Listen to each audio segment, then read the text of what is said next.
Chers auditeurs, auditrices, vous allez écouter la méditation du jour avec Dieu chaque jour, Ellen G. White. Nos activités dans le ciel, 20 décembre. Ils bâtiront des maisons et les habiteront. Ils planteront des vignes et en mangeront le fruit. Ils ne bâtiront pas des maisons pour qu'un autre les habite. Ils ne planteront pas des vignes pour qu'un autre en mange le fruit.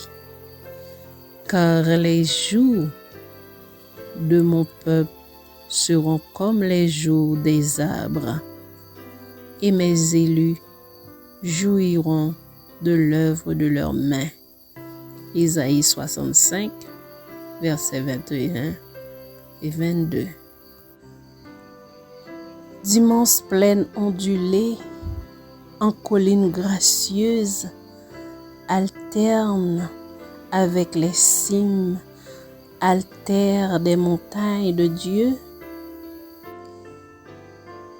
C'est sur ces plaines paisibles et le long de ces cours d'eau vives que le peuple de Dieu, longtemps étranger et voyageur, trouvera enfin un foyer.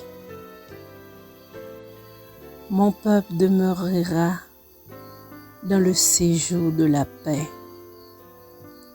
dans des habitations sûres, dans des asiles tranquilles. Dans la nouvelle terre, les rachetés s'adonneront aux occupations et aux joies qui faisaient le bonheur d'Adam et d'Ève à l'origine des temps. On vivra la vie de l'Éden, une vie passée dans les jardins et dans les champs. Ils bâtiront des maisons et les habiteront. Ils planteront des vignes et en mangeront leurs fruits. Là, toutes les facultés seront développées. Tous les talents accrus, les plus grandes entreprises réussiront. Les aspirations les plus sublimes seront atteintes. Les ambitions les plus élevées réalisées. Et pourtant, de nouveaux sommets se dresseront devant nous. De nouvelles merveilleuses s'offriront à notre admiration. De nouvelles vérités se présenteront à notre compréhension.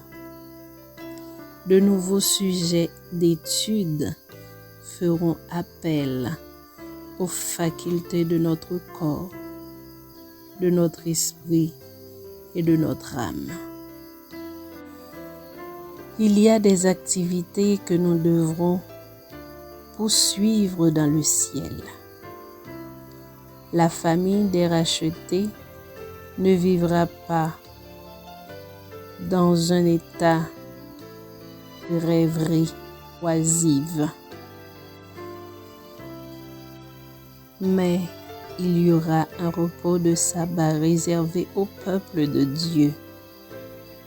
Les activités célestes ne seront ni fatigantes, ni ennuyeuses, mais au contraire, elles seront reposantes. Les élus trouveront leur délice en servant celui qui est leur Créateur et leur Rédempteur. Quel repos glorieux pour ceux qui sont fatigués et chargés, pour ceux qui ont battu le bon combat de la foi, car la jeunesse et la vigueur de l'immortalité leur appartiendront et ils n'auront plus à combattre contre le péché et contre Satan.